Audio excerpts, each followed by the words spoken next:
Hey, what's up, everyone? It's Jenny Dildine, the LDS Mission Coach, and you are listening to the LDS Mission Podcast, episode number 189, The Rapping Missionary, a conversation with Logan Castleton. I'm Jenny, the LDS Mission Coach, and whether you're preparing to serve a mission, currently serving, a returned missionary, or a missionary mama like me, I created this podcast just for you. Are you searching for epic confidence, ready to love yourself and to learn the how of doing hard things? Then let's go. You totally already have what it takes to step powerfully into your potential and never question your purpose again. It's time to embrace yourself, embrace your mission, embrace your life, and embrace what's next. Hey everybody, welcome to the podcast. I wanted to just, before I dive into other details, I wanted to let you know that today is the last day to sign up for Mission Prep Plus for February. So we get going on Monday and I can't wait to see you all in there where you're getting some amazing mindset and emotional prep for your mission. So the other thing I want to say is that I had the amazing opportunity a few weeks ago to have a conversation with the Rapping Missionary, Logan Castleton. And if you have not seen his stuff on Instagram, you totally should, or TikTok. Once you hear his story and his background, you can't help but be completely inspired by the work that he's doing. If you listen to this episode, you will have some amazing takeaways. Right now, he's serving a service mission. He's actually on his mission right now, but the things that he shares are applicable, I think, not only to service missions, but to proselyting missions, to mission presidents, to mission leaders, to just everyday humans, because he talks about how to use your gifts and to how to seek inspiration for what you can offer to the world in whatever way is best for you. He talks about how to persevere and overcome obstacles to create the mission or the life that you want to create. And I feel so honored that I got to have this conversation with him. I came away completely inspired, and I think you will too. So without further ado, here is my conversation with Logan Castleton, the Rapping Missionary. Well, hello, Logan Castleton, Elder Castleton, I guess we should call you. It is awesome to have you on the podcast today. I'd like to introduce you to all of my listeners. How are you doing today? I'm good. Thanks for having me on. Yeah, you bet. You bet. I have been following Logan for a little bit. He is known as the Rapping Missionary. And so I'm so excited. You have so many followers and you do such cool stuff. So I'm excited to kind of dive into this is your service mission, right? Yeah, that's correct. That is so fun. And I love Yeah. this idea that we can use our service missions to like really further God's work, but using like our talents and gifts. And so I'm super excited Mhm. to have this conversation with you. So first of all, why don't you introduce yourself and kind of tell us a little bit about you, some of your background? I'm curious, as I don't do this video, you guys won't be able to see the video, but I see there's like a piano there and maybe a guitar in the background. So tell us a little bit about you and what you do and all of that good stuff. Yeah, for sure. Um, so I guess I'll start when I was born, the doctors were pretty sure that I wasn't going to be able to be born. However, because of this heart condition that I would be born with, hypoplastic left heart syndrome, essentially being born with half of your heart. Miracle, I was born, and what ended up happening, they did a series of 3 open heart surgeries to rearrange my heart so it could function, and they said you would need a heart transplant someday. We do not know when. However, just live your life and we'll always, be in tether with the doctors and things. And so I started, grew up in Northwest Indiana. Mm. Um, couldn't do sports as a lot of my friends did, which was hard for me. However, I turned to music and I really love the music scene. I got in touch with some nonprofit organizations because of my health as well as because of my music, and I was able to travel nationally and public speak and fundraise and perform piano, and it was really fun for me. Um, I moved to Denver high school, went to Denver School of the Arts and learned more about my music and more performances and things like that. And my health was a little bit more stable until I basically did a year of college and then started my missionary paperwork. This was before I had oxygen and I had all this equipment and things because of Make-A-Wish America that granted my wish, and essentially started my mission paperwork and started proselyting and then now service, and then I now get to use all this music in my service, which I'm sure we'll talk more about. But that's kind of the brief synopsis. So Mm. So yeah, tell us more about the health. So you've had sort of health challenges for a lot of your life, it sounds like. And so did that mostly look like that you were precluded from doing activities like you said, like sports and things like that? Or was it more invasive with things at home, like mhm. did you have to be careful of germs or not play with friends, or like what did that look like in your growing up? And I'm particularly interested like in maybe your high school years, how that sort of affected you. Yeah, no, that's a good question. I think a lot, other than just frequent doctor visits and surgeries. I've had about 14 surgeries spaced over the course of my years, and um, my years. I sound like I'm 50 years old, but It um, probably feels like it sometimes, yeah. um, but essentially just so when I was younger, yeah, like I was on oxygen for a brief period, but essentially it looked like not even not playing sports, but I have essentially half the energy as a lot of people do. So I couldn't run without getting like blue on my lips, and I have blue fingernails and things like that. So very low oxygen and low stamina. Mm, And very careful of like anything with because my chest has done a lot of surgery work. It's very fragile. So definitely no contact sports and things. So a lot of the times I remember sitting inside of recess and all my friends would go out and play and I'd be hanging out with my teacher, mm, which was really cool. And, whatever, just feeling excluded in that way. And obviously feeling a little different too, just with, relatability and things. And I'd be going to performances instead of hanging out with my friends a few times. A lot of times too, when I got to, let's say, like middle school or high school, really just that feeling of I can't do the things my friends do. It was huge. At least definitely for me, because I really liked hanging out with my friends, and when I couldn't do things because of my health, it was just that lower energy things. At home wise, I mean, yeah, you be careful health wise, but really what it meant is anytime I exerted myself a lot, I'd get super sick, kind of like flu sick, mm, little things like that. And it was only supposed to degress. So like now I can't really stand up for like 15 minutes without having to sit down, and I can't really do a lot in the day. Like even like I barely even walk around. So like if I were to run like five for like, well, I can't even run. So it's digressed mm. to where I sit down the whole day. And if I do anything that exerts myself, even talking, I'll get super red in the face, and Mhm. just heart failure as it continues. Mm. So what is the status with like, are they still hoping that you can get a transplant? And what does that look like in your future? Yeah, for sure. I'm on a heart transplant list. It's taken me Mm, about 8 months. It's a long process, and a lot of people ask, why didn't you get on it sooner, etc.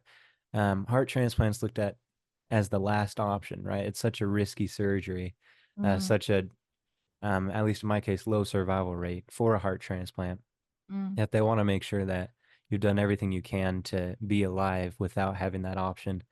mhm, So it's come to a point where that is the last option mm. for me to survive. And um, obviously, with that comes a lot of mental hardships and a lot of For some sure. anxiety and things like that. And working through that on my mission has been super helpful, and I've come to terms with a lot of my health stuff. However, yeah, it's basically a wait. I got on the list, I think December 5th. It takes usually a few years to for anything to really happen. But Mhm. when it does, it'll I'll be rushed in probably that same day they call me, and hospitalized for 6 months and then a year-long recovery and then just lifelong meds and doctor visits and blood work and everything you could hope for in the future. So Well, now I know to add you to my list of people I pray for. That's a brave, courageous thing that you have been doing in thank your you. life. And it's to be commended. And I feel honored to be able to just like chat with you about that. And thank you for sharing your story with us. And I'm particularly interested in this like mindset piece, right? The emotional piece. Hmm. Um, how have you managed that? Like, what does that look like? Do you see a counselor? Do you see a coach? Do you see a therapist? Um, how have or is your family a good enough support system? Because I know that that can be, especially with health challenges, something that plays Hmm. a big part. And then you think about your time in high school and like all these people are doing things that I wish I could do. Hmm. Sometimes I even hear that from missionaries, not in the same context, right? But like all of my companions are like baptizing people, like not my companions, but other people in the district are baptizing people, and I'm not doing or can't show up the way that they're showing up. Hmm. So, how have you been able to manage that? Yeah, I think I'm thinking of three things. One is I've had to find a purpose in it, like why I have this condition. Two, I've had great, and I'll elaborate more, but two, I've had great family friends support. They're really supportive, and that's helped a lot. And then three, yeah, I've recently started seeing a therapist after all these years, and it's super helpful. Just keeping that mindset of things you can control and things you can't. And obviously, my health is something that you can control how to monitor it, but I can't control whether my heart fails or not. So I Mhm. think those three, and especially that first one too, has kept me during my whole life before I started seeing more extended help, which was needed as well. So just finding that purpose of why and turning to music a lot was my huge relief. Something that like I wasn't limited in. I could do it without anybody being, well, oh, be careful or take a Mhm. break or whatnot. And I was able to play like I started on piano and that's um I'm now starting to bring that into my mission more. But I started out in piano. That's what I did. I didn't get into that contemporary music till high school. So I was always on the piano. Mhm. Yeah, I love that. I'm a music person too. I sing in a choir and things like that. And I, there's something about music that is healing and that it's to me often the language of the spirit. In fact, we had um, state conference yesterday and they had us the visiting authority just like had us like randomly like I think we should all sing this song, and we stood up and sang our savior's love, and the way that that just like touched my heart and like Mhm. brought the spirit into the meeting. I think he threw the organist off a little bit.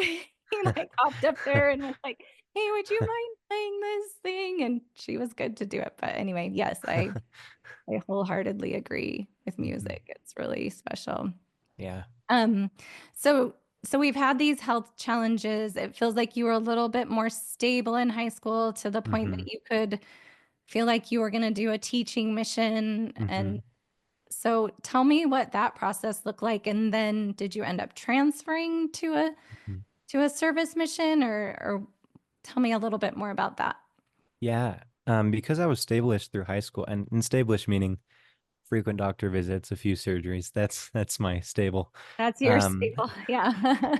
however, because of that, I had, after high school, a lot of my Utah friends were going on missions right away, and I decided that college would be best for me for a year to figure out if I could health wise do it, Mhm. with my heart condition and everything, and if I'd be able to have the stamina to do that kind of schedule and things like that.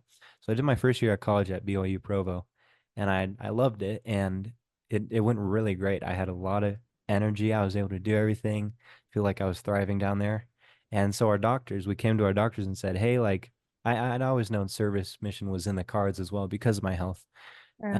But I was talking to my bishop and stake president, and they say, well, why don't if you feel good, like let's just submit it as proselyting and see what happens. Which is I don't know. I didn't submit service at first, but I wonder. I'm pretty sure I think you just submit your papers. Mm-hmm. It's the same process. Yeah. A lot of my service missionary friends too. They say it's the same process. You just submit your papers, you Mm-hmm. know. And usually you'll know which one you get beforehand. So and the doctors gave the clearance. They said, "Yep, you'll be good for 2 years. Just make sure you have hospital there wherever you go." Um, so yeah, they gave me the clearance. So I was really excited about it, and I knew a lot of people in my health scenario, a lot of people with my health, are usually hospitalized or always sick or didn't Mm-hmm. make it or whatever. And it's super humbling to me that I've been able to live this long, and be able to have the experiences I've had. And so when I submitted it, I received my um mission call, and it was a proselyting assignment, and it was to the Illinois Chicago mission, speaking Spanish. My whole family's from Chicago, so I was really excited about it. And I love Spanish, and I think it's super fun. So I was super excited about it. And it looked like my health was going to be okay for it.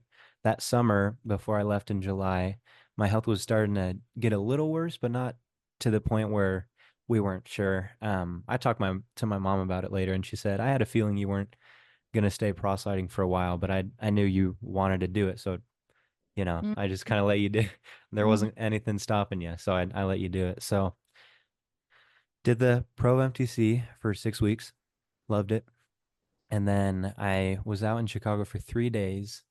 And the third or the fourth day, that third day, that night, I got sick, just like flu stuff. I got sick, and basically I describe it. My heart sick is like I just feel exhausted, like I just can't move. I feel so weak.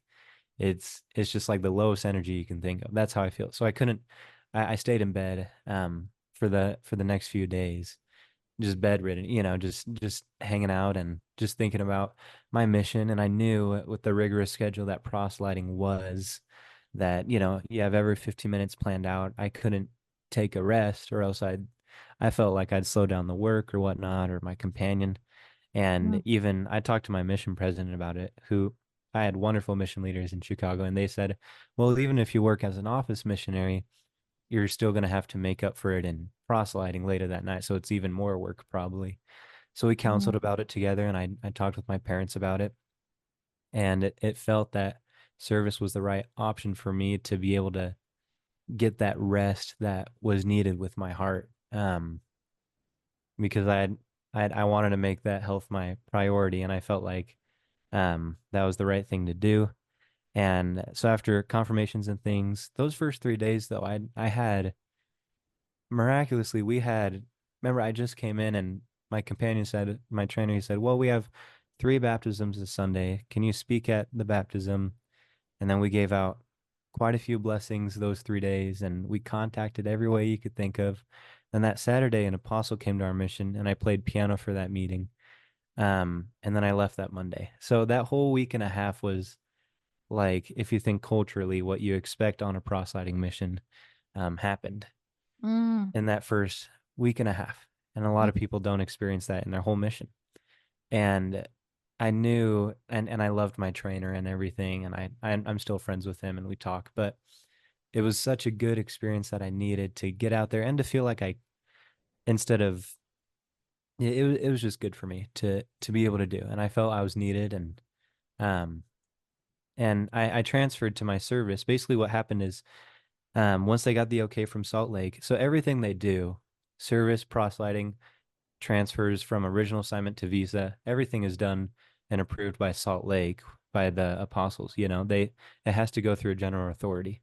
So it is revelation, right? So Mm-hmm. when they waited a few days to get the approval from the general authority to say, yes, you can transfer to service. And once I got that, I flew in back to Utah. And that night I met with my service mission leaders, which were wonderful. Now, my Mm-hmm. service, you have the structure since of 2023, I believe. Yeah. The structure of the service and proselyting is the same. You have your mission leaders, your district leaders, zone leaders. They even have assistant to service mission presidents, whatever. They have the structure the same. You have your same district meetings, zone conference, etc. because of the integration with proselyting, which recently took place 2 years ago. And my service mission leaders, who are essentially your mediator between your stake president, your service assignments, which I'll get into, and then your parents, and the service mission president, area service missionary specialist. A lot of fancy names, but essentially the same structure. And so I talked with them, and they said, "Well, we're excited you're here, and we feel impressed that, because I explained my story and who I was and what I like to do, and they said, well, we feel impressed that you use your music as much as possible on your service mission." And I said, okay. And that was September, and obviously nothing with a rap or piano had happened yet. And I said, okay, I'm excited about it. the and I got my schedule. So service missionaries, instead of, well, actually now they can go proselyting, however many days they like with proselyting missionaries. That's been the recent change, which is huge. So Yeah. I have friends who will, leave at whatever time in the morning to go to their proselyting missionary's apartment, stay the whole day with them, drop them off at night. So it's just they did the same thing as proselyting, which is huge. Um, Yeah. with my health, I can't do that just because of the schedule. Mm-hmm. So if you don't want to do that or can't or whatever, your service assignments, basically you fill up the week instead of teaching, or I say proselyting, you you teach through service, right? So you go to service assignments such as like the temple. They encourage everyone to go there. I'm unable to work there just because of my health. Um, so the temple, but I started working at the temple. I helped with BYU pathways, with our South African group, and then I helped with a lot of people work at the DI or work at humanitarian sites or do a lot of fun stuff. Like they'll help people ski or help people with horses or clean out church camps and things like that. And it really varies. So basically, you have your week kind of like a 9 to 5 service. You have your studies in the morning, and then you serve during the day at your assignment.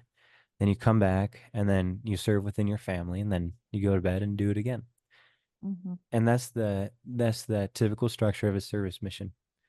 However, when my health started declining even more, so I've only been on oxygen since December of 2023.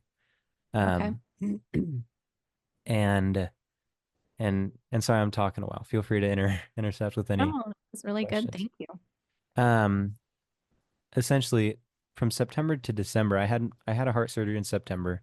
They looked at everything because my energy level was lower, and they said, "Well, we don't know why, but it definitely is lower." So we're like, "That's super helpful," and essentially, it got to a point in December where I was in bed probably for 2 to 3 weeks. It was over the holidays, and I was in bed, and I couldn't do any of my other assignments. And I remember feeling like, well, what am I doing? It's December. I had a December planned out where I was going to do a lot of fun service I was excited about. I was going to play at a nursing home. I was going to do, different things with help at a musical, do all these things that I was so excited about. Mm-hmm. And then I couldn't because of my health. And I just remember thinking like, what am I doing here? Like I'm on my mission. I went out proselyting for like 7 weeks, really a week and a half. Came Mm-hmm. back, am doing service.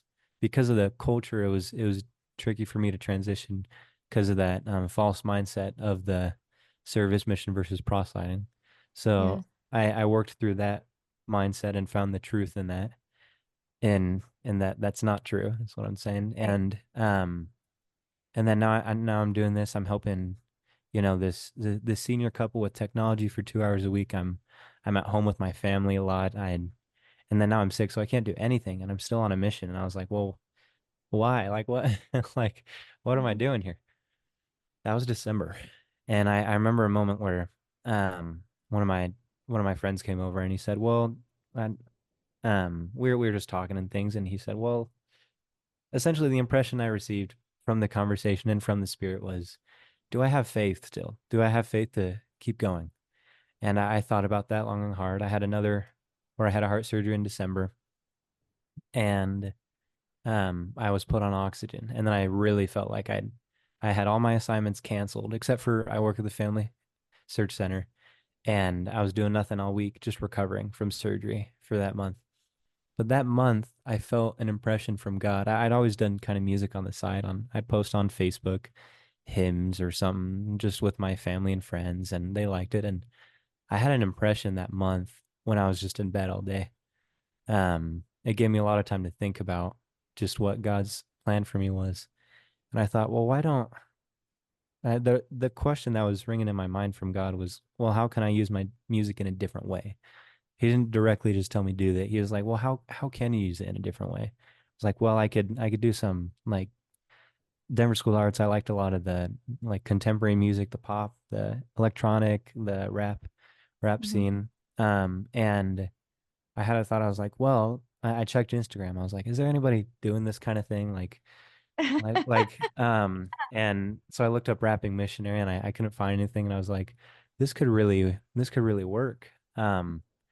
I had that thought and I told my leaders, I said, hey, because remember the traditional service mission even is you have your assignments 9 to 5. I had no assignments except for twice a week for like 4 hours. And I was basically telling them, hey, could I just make my own assignment and just do this? Like, would you be okay with that? Of course, when I said rapping missionary, we were all a little hesitant at first. I was nervous of what others would think. I'm over that a little now, not perfectly, but just worried about how it would look and things like that. And I told my leaders, and I was like, no, it's not like traditional rap. It's like a uplifting. Like that was when I showed them Notice, my first song, and they're like, okay, well, let's do it. We got to get permission from the mission president because if you're putting it on Spotify, it makes money technically. And I said, yeah. So he's like, as long as that all goes to charity, and it's not like a lot of money on it. It's just it happens to make it, and there's no other way to turn it off. Because the world works like that for some reason. Um, and so we got the approval from my mission president. He said, "Yep, as long as it's going to charity, we'd love if you started this." And I told my leaders, I was like, I feel like this could be something that reaches a lot of people. And my mission leaders were super excited about it. I remember when Notice came out, I texted all the LDS social media, because like no one knew like one about me and no one knew what I was doing or whatnot. So I texted everybody I knew, like just found on social media, like missionaries worldwide, declare my word, everybody. Mhm. I don't know if I texted, I probably texted so many people that Mhm. night when it was released. I was like, I have this video, could you like share it? And I remember that morning, like I woke up and it was like 10 people saw it and I was like, great. Um, I don't know. It was a very faith building moment to win those next few weeks. A lot of people saw it, and it kind of took off in that way. And I felt like having that now, like for the past 6 months with podcast opportunities and New York Times talking about it and Word Radio and just the social media reach of about 5 million. I checked the other day. It has a reach of about 5 million impressions, and just to think of that moment in December when I had that thought of like, why am I doing this? Like, why is there, I had some people trying to tell me that it wasn't worth it serving this mission, just go do, get your school done and stuff. And obviously with my health, like, I don't know when it was going to do anything. So I could have just, left and been like, well, I have this excuse, I don't have to serve, because obviously I'm in heart failure, right? So, but I took it as, and it was a really faith building moment and a confidence builder for me, and just a really big testimony moment of I was in a really hard time where I wasn't sure how it was all going to work out, and then now, rapping missionary isn't, well, it's still a wild idea, but now people are a little more accustomed to hearing that name, and it's just wild that could just happen on a mission, um, as well as just that it did happen and is happening. And recently I felt the impression I got sick again. It's always when I'm sick. I got sick again in December, and I had a thought. I was like, well, and my mission leaders, they changed mission leaders just because service missions are expanding, and I had that thought. They were pushing me to try some piano arrangements because that's my instrument, right? Piano, like that's what I did. I didn't do contemporary music till Mhm. rapping missionary, really, and just little Mhm. fun stuff. But I felt that impression in December. I was like, I want to create really cool like spirit-filled piano arrangements. Like that was just the impression I received from God. And I was like, okay, I'll do it. And now I'm starting, Mission Medley, and I have a few others in the queue that I'm excited about, and I think it'll be really fun to do and for have people to see, and so I'm excited about that. With rest hymns is what I call it, but really just piano arrangements, and it's been fun. I don't know if you have any follow-up questions with that or Yeah. how it Yes. looks logistically or. Yeah, I'm curious, especially about this part, because this, I think, is a question that a lot of missionaries grapple with, actually. Is this question that you mentioned last December, where you were just in bed and you felt like you weren't contributing and nothing was really working out the way that you thought, and you felt limited Mhm. with your physical, where you were at physically. And what might be true is for other missionaries, it might be I feel limited spiritually, or I feel limited with my mental health, or whatever. Um, what is the answer? I'm just curious, like what when you had this question, interestingly, I've been thinking a lot about how that's what, like, how we actually receive revelation is to ask a question. And so that is a Mhm. question, like, what am I doing here? Like, what is the point? Because I'm sure from the outside, it looked as if you were just laying in bed, right? Mhm. So Yeah. what do you feel like was the inspiration or the answer that you received? Like, what is the answer to that question? Yeah, I think a few things I learned during that time when I was in bed a lot was I needed to give time to just think about it. A lot of times when we feel stuck in life, I feel like it's an opportunity to where, at least with God for me, I feel like during those sick times, he's like, okay, now you're ready to listen because you're so busy all the time.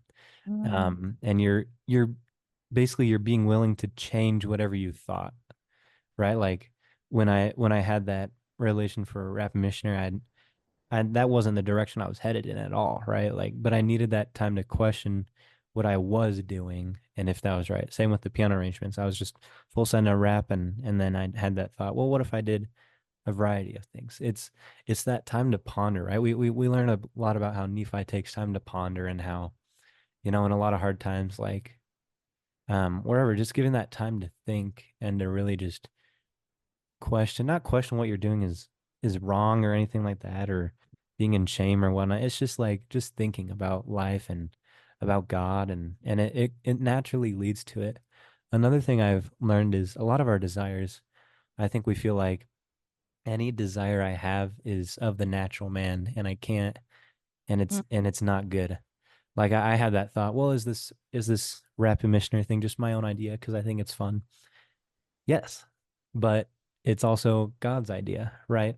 A lot of mm, these good desires that we have, like I think a lot of missionaries think, well, I like playing sports or I like playing music, but I can't do that on a mission. So I'm just, and my mission is how I'll be most righteous. So that means I won't have music or sports, and that doesn't mean a righteous life if I live that way. So then on their mission they get rid of all the things they like doing, and proselyting is so different than service, right? Service, you have a lot more opportunity to do. I couldn't do rap missionary even on a mm, traditional service, right? I have to be in heart failure for it to actually be full time. mhm, But in the ways, I think instead of slating your whole personality and just wiping it clean when you're on your mission, realizing that like, hey, like you're unique in the sense that God placed good desires in you to develop into good things, right? You can take those desires and do it a wrong way, or you can take same with music, right? You can make really bad music, or you could make good music for the Lord, or whatever you want to do.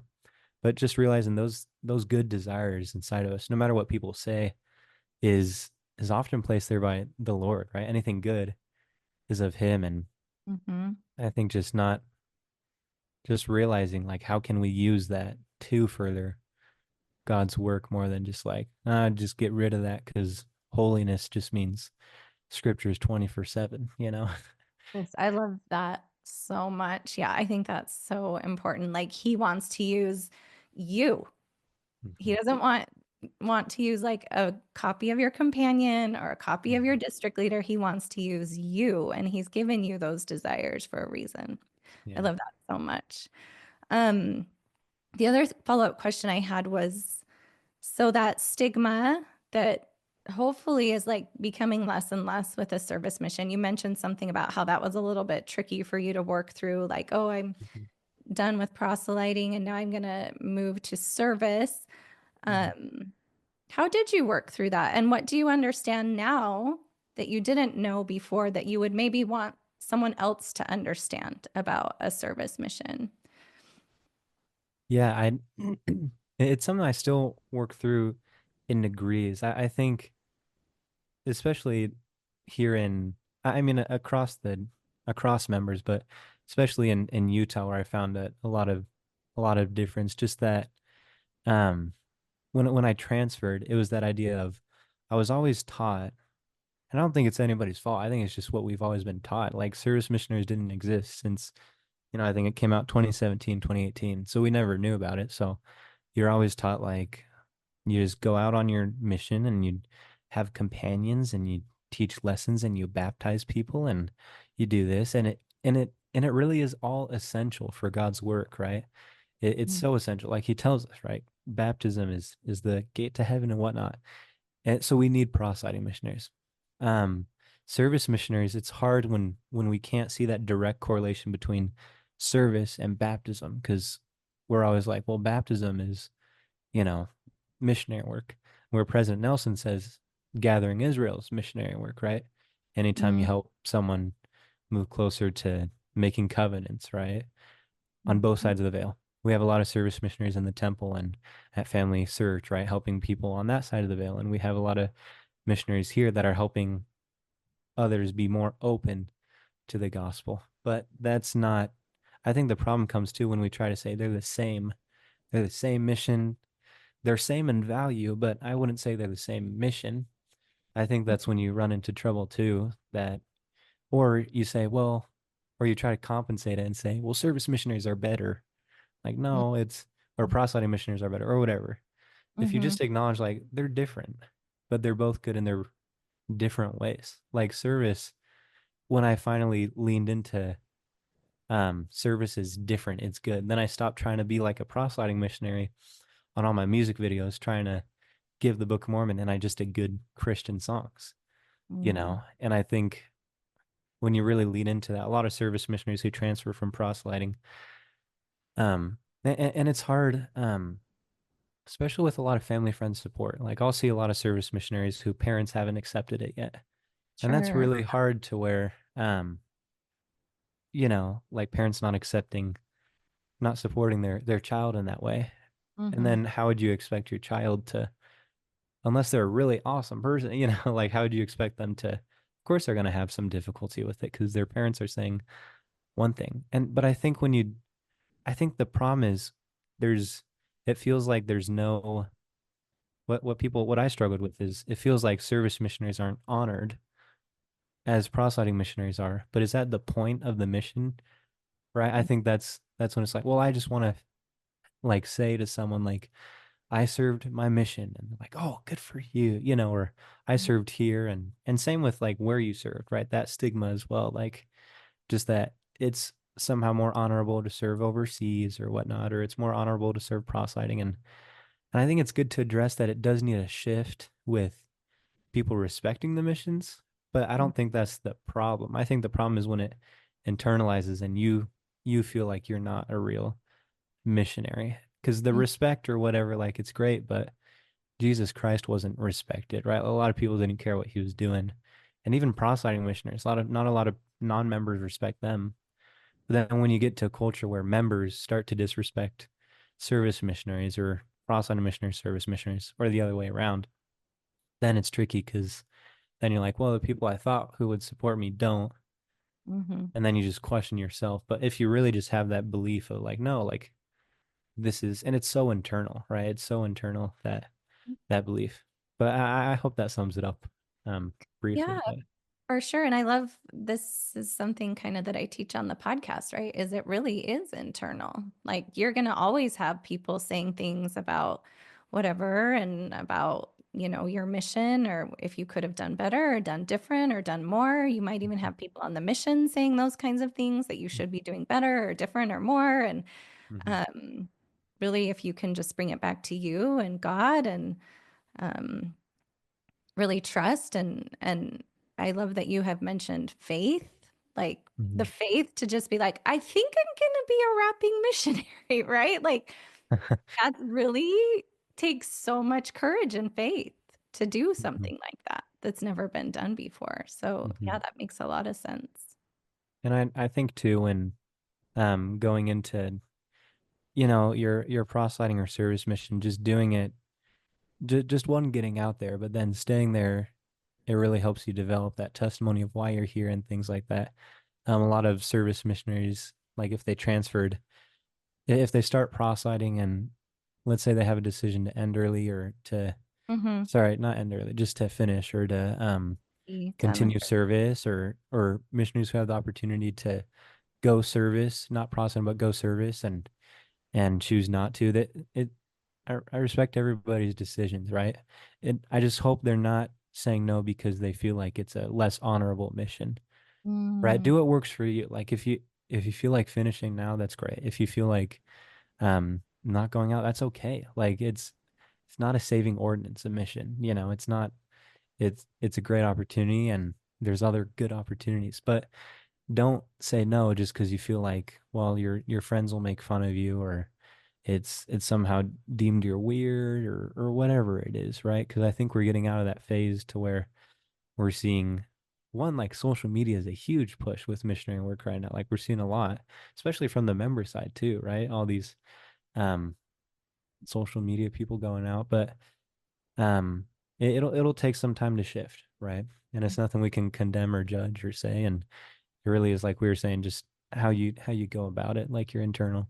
No one can control how you feel, so you just feel you want to. yeah, I love that so much.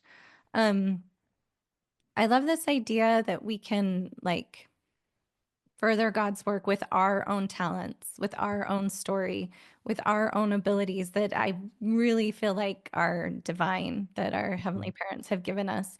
And so sometimes, right, what we see is whether that's on the mission or maybe a young adult post mission that's just like, I feel like I have this thing that I want to share that's within me that feels like something I want to move towards and I Mhm. really feel like I have a lot to offer, but they get kind of stuck in like not knowing how, or they have a story that's important. Do you have any advice for like how to move through that sort of like self-doubt or um like this idea that, oh, I can't do that or it won't matter? Anything come to mind? Yeah, I think when you think about first our own stories, we really need to be at peace with it if we're gonna share it or want to shine our light or our unique thing. If we're not at peace with it, we're probably not gonna be willing to share it as much, or kind of hide it because we're not comfortable with it ourselves. So when you find that peace with it, or not even just perfect peace, but if you're just coping with it, or just not coping, but just like accepting it to good degree, I think that's the first step. And second, like um it does matter. I think when you talk about the Savior ministering one by one, a lot of people will think, well, if it's not going to touch that many people, then I probably won't. Or, who's these few people?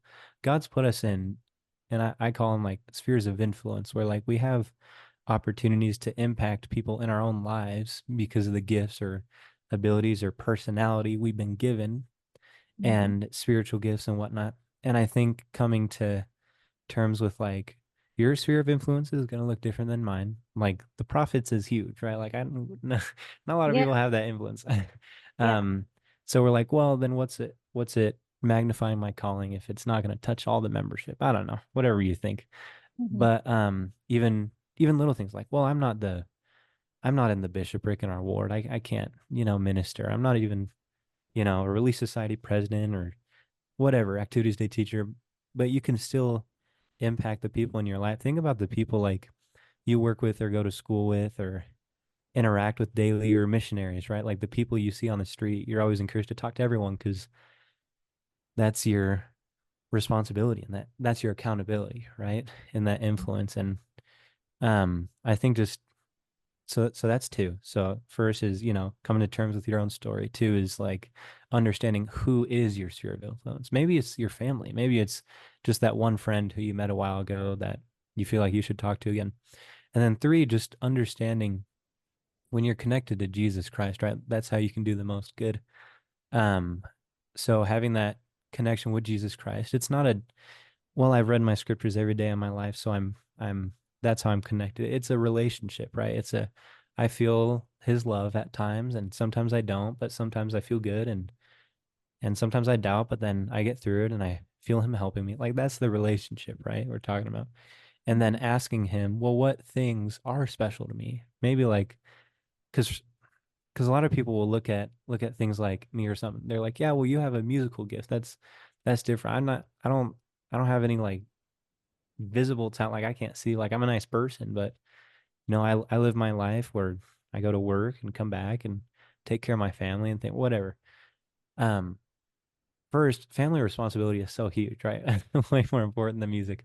But two, like it's the specific people and even if you don't see a visible talent, like when we talk about talents, we just talk about like just spiritual gifts to love, right? People. It's so much more meaningful. Music is great, but it's only meaningful when it has that like spiritual or peace or love connection with people, right? That's why I love it. But just understanding like what your spiritual gifts are, like maybe you're a really good listener, or maybe you notice people who are like feeling lonely or hard time, or maybe you're just always there at the right time or whatever. There's nothing too small to God, right? That's one thing I learned between September and December before the rap or before any of this music was I felt like, what was I doing? It wasn't too much. I was helping these two people here, this one person. But I really learned that there's no small things to God, right? There's no small assignments. There's no small person. It's just his work. Like there's no, you talk about the one by one, but there's nothing small or big about anybody's work. It's just who you can account for, and yeah. Yeah, I love that. And it's so applicable, even like on a teaching mission and in so many ways. We get missionaries who are just so discouraged because they didn't meet their baptism goal or whatever. And it all matters. It all matters. Just those Mm-hmm. interactions and those moments with your friends and, with coworkers after the mission. And Mm-hmm. it all really does matter. I love that it's all God's work, all of it. Mm-hmm. Yeah, so important. So I had messaged you and I was like, what are some of the things you usually talk about? And then you had said this, and I want to dive into it just a little bit. As you Yeah. said, I usually talk about understanding that we can make the most impact as we adapt and change to the story that God is guiding us through. And so I have just a couple questions about this because there's a lot of pieces to this. But the first thing Yeah. is, how would you describe impact? And Mm-hmm. what does that word mean to you? How do we even make impact? Yeah. No, that's great. And I think it goes to what we were saying kind of earlier with just your spheres of influence, the people who you reach out to, and just yeah, just the people who you come across with every day. Like that's the impact. It's not this number, it's not this quantity or whatever. It's just people you see in your day or can have a positive influence really on or can make them smile or whatever. And you have the power to do that. That's how I describe impact. Mm-hmm. Just that little bit of influence that you get to have in your interactions. Mm-hmm. And then, so what are your best tips to adjust and change? I just keep thinking like, you sound so like positive and like Christ-centered and like hopeful and motivated and inspired and inspiring, but my guess is you don't always feel that way, that you have Mm-hmm. moments where things are really hard. And we've maybe talked about a couple of them. But so when life throws you a curveball, how do you adapt and change? I think it's noticing that, and I've been learning this more and more, about not getting discouraged or not being afraid. When Jesus says, doubt not, fear not, look unto me in every thought, he really means it, and well, of course he does. But when you think about it, I'm reading this book, Infinite Atonement by Todd L. R. Callister. It's really good because it talks about Jesus Christ's atonement and the reach of it. And we've heard you can't sin more than, Jesus Christ's light will reach. But really, if you think about it, like Jesus Christ suffered the most anyone will ever suffer. And he felt all we did, and he even suffered for the worst sin anybody will ever have done. Hmm. So why would I ever be discouraged? Like there's no reason to be discouraged in this life because I can change, right? It may Mm. take some work, right? And there may be some consequences naturally because of the things I've done or the things that happen, like oxygen or whatever. But there's no reason to feel discouraged if Jesus Christ has felt more than even that, right? Like there's always hope. There's always some bit of hope. Like even if I pass away, during my transplant or whatever, there's always that hope of, well, I did my best here on earth and I'll get to live a life in heaven or whatever, right? There's always that hope. Two, that fear aspect of it, that kind of frozen like immobility, like that stuck feeling. Hmm. Um, there's no reason to feel that way either, because if you're afraid of doing something because you might mess up, one, you will mess up, and two, that's how you get better at something, right? I think a lot of my even just with music things, like my first songs were good, but I hope they get a little better. I hope, like my first videos were really bad. I even like archived them, because I'm like, oh, they're too bad or Yeah. whatever, right? But you just gotta go for it, right? You're not gonna be perfect. And I wasn't. I learned so much, one, just about social media on my mission and balancing it and my music and whatnot, but just even personally, how to deal with challenges, right? No one's perfect at it, but if you can feel that journey aspect of you're feeling good and then some hard hits and it's really hard and you cry, you pray, you feel God's love a little, you keep moving. Like that's should be your expectation. It shouldn't be like you're happy all the time or do this, but I'd say you could be, like feeling those hopeful moments can be a more regular occurrence, because of Jesus. And just even having that hope of like because of Jesus, like this hard thing will turn out better than I think it was. Like just always having that expectation, because that's not a false expectation, right? There's got to be some reason, but you do have to feel those moments where you Hmm. don't think that, because that's just a part of life. But to be Sure. able to just wake up every day and just try it again, I think is a positive thing. I love that. And just this trust, that's the word that always comes to mind for me is just, nope, I Hmm. just keep trusting in him. Yeah, for sure. Hmm. Um, so just a couple other questions for you. In what ways have you seen God guiding you? And I think you've mentioned a few, but what comes to mind the most? I think too, like just in the first song I did, Notice, talks about how even little things I feel God reaching out.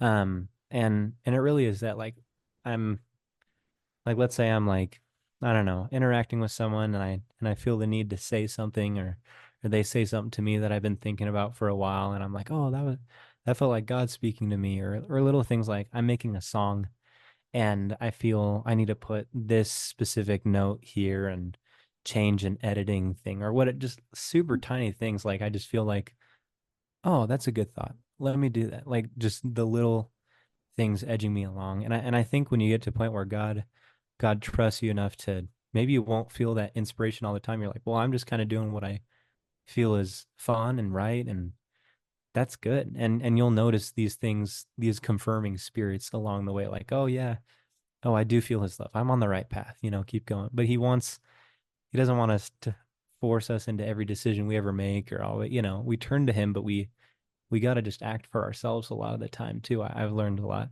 But yeah, I felt him a lot through that, and just little things like little and big things, right? Just here and there, like having a hard time and feeling him there, or just reading the scriptures and feeling him there, because no matter the circumstance of my life, my testimony comes from, the scriptures and my personal time with him, not miracles of like I was born and that's how I know Jesus lives or whatever, and it comes from that spiritual searching and stuff. Mm, I love that so much. Is there any last things. Like, this has been so inspiring for me, and I'm sure is going to help so many people.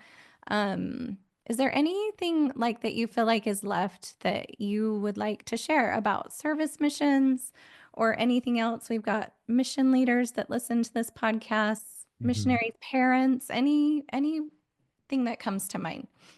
Service missions are such a and I'm sure it's all going to change in 20 years with Mhm. even the kind of missions we do, but service missions like are such a huge impact. Like I wouldn't even it's just such a good opportunity. We have a lot of service missionaries who, let's say they start off um they just start they adjust to their service and things, and they love it. They connect with people.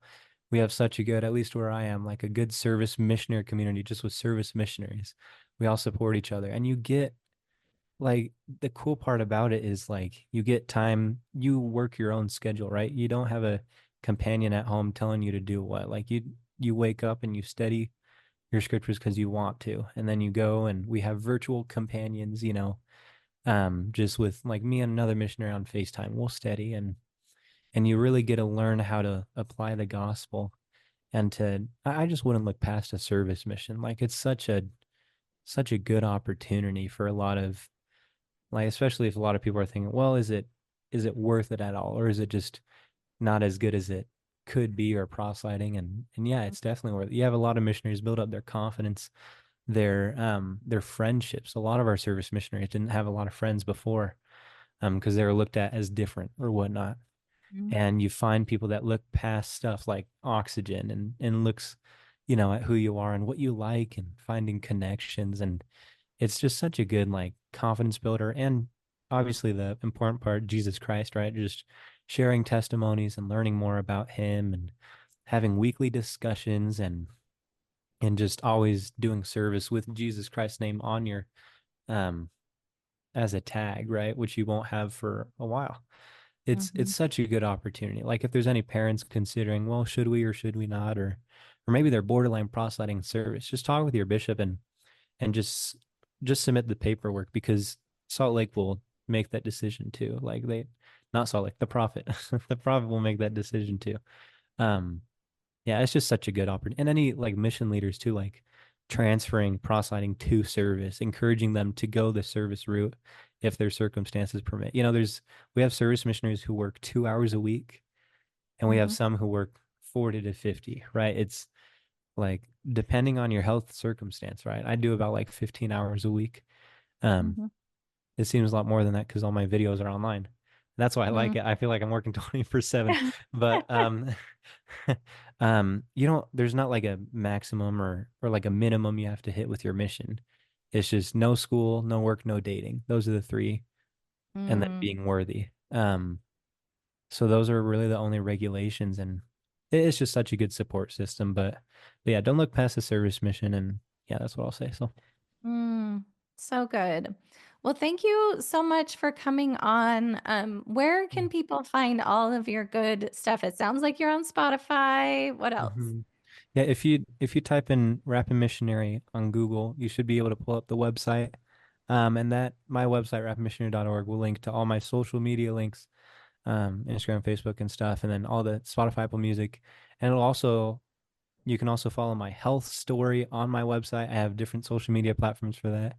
Logan Castleton, and then I have my piano arrangement social media. So if you just type in Rap Missionary to the Google, you'll be able to. That website has all the links. So It's amazing. I one thing that keeps coming to mind is just how that I think God is using social media. And I think hmm sometimes like it kind of gets like a bad rap or whatever, like a hmm bad kind of connotation, social media because of comparison and things like that. But when we use it in the way that you've been using it to share more of Christ's light and love and God's work, there's nothing that can stop the work from progressing.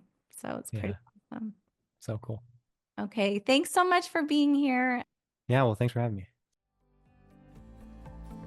Serving a mission for the Church of Jesus Christ of Latter-day Saints can present a unique set of challenges, and mindset and emotional well-being is more important than ever. So thanks for being a part of this community where we share real-life mission stories, support each other through struggles, and keep creating the mission and post-mission experiences that we truly want. Don't forget to check out the show notes for additional resources and share this episode with someone that you think might need it. Thanks so much for being a part of my world, and know this: no matter which part of the mission experience you are involved in, Jenny, the LDS mission coach, is thinking about you every single day.